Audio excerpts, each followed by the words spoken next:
Welcome back to Trend Guards, where we prioritize accurate, verified, and well-sourced analysis on the AI industry. Let's just jump right into today's explainer, because, honestly, the AI landscape has been fundamentally rewritten in the last 24 hours. We're looking at a highly coordinated, completely unprecedented double play from Anthropic, involving both their frontier and mid-tier models at the exact same time. So here are the verified facts. The US government has officially lifted the emergency national security embargo on Anthropic's frontier model, Fable 5. That allows for a massive global return. But simultaneously, and this is confirmed by Anthropic's own release documentation, they have officially launched Claude's Sonnet 5. There are no rumors here, guys. These are two major, confirmed deployments happening in tandem. They're effectively weaponizing their entire release pipeline to shift the market. To really grasp the scale of this launch, we kind of have to look at the exact situation Anthropic was facing just a few days ago. For the past 2 weeks, they were literally backed into a corner. Their crowning achievements, the Frontier-class flagship Claude Fable 5 and the ultra-secure Mythos 5, they were dead in the water. They were frozen globally by an emergency, totally unprecedented national security export order from the United States government. The industry broadly assumed Anthropic's momentum was broken because they were forced to cut off API access worldwide. But as it turns out, they were entirely wrong, and yesterday's multi-stage maneuver absolutely proved it. So how exactly did Anthropic engineer their way out of a federal blackout in just over 2 weeks? Well, let's look at the precise timeline. On June 12th, security researchers at Amazon discovered a really profound vulnerability embedded deep within Fable 5's architecture. And this wasn't just some simple text override. It was a prompt that allowed the model to autonomously map out complex software vulnerabilities and write functional code to exploit them. Washington panicked, and the blackout began. In response, from June 18th to the 24th, Anthropic executed deep classifier retraining. They isolated the exact multi-step exploit paths flagged by Amazon and trained a real-time safety classifier stateful system. Finally, on June 30th, U.S. Commerce Secretary Howard Lutnick formally approved these new safety protocols, signing off on a total global release for Fable 5 and a limited enterprise release for Mythos 5. And the actual reason Washington signed off? It's represented by this number. According to Anthropic's internal Red Team docs, this newly deployed inline defensive shield successfully deflected the specific adversarial jailbreak sequence in greater than 99% of internal testing attempts.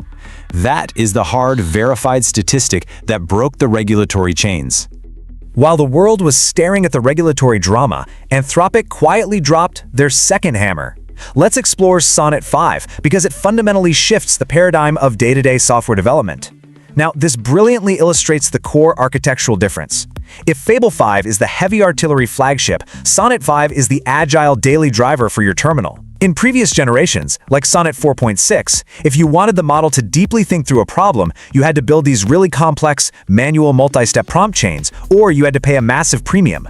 Sonnet 5 flips this completely. According to the new specs, adaptive thinking is turned on entirely by default.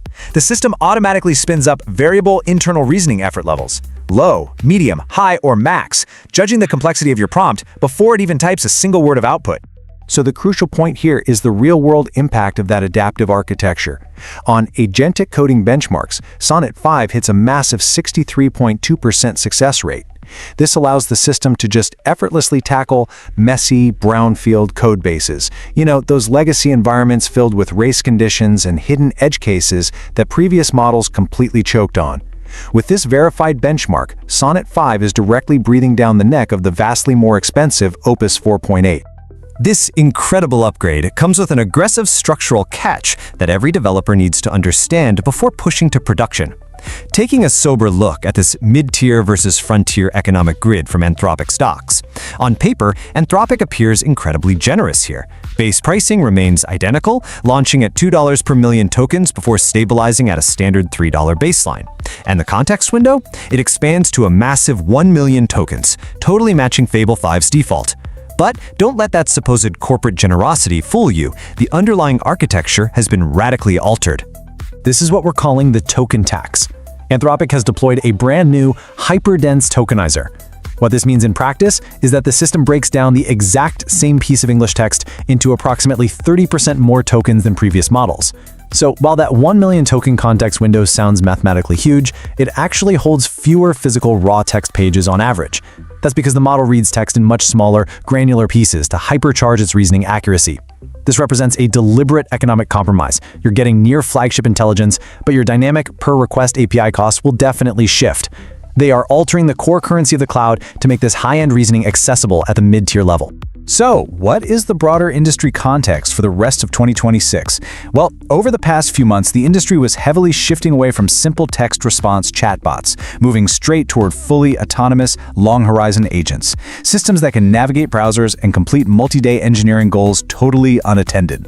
Openweight's models were aggressively closing the gap, threatening to make closed APIs obsolete.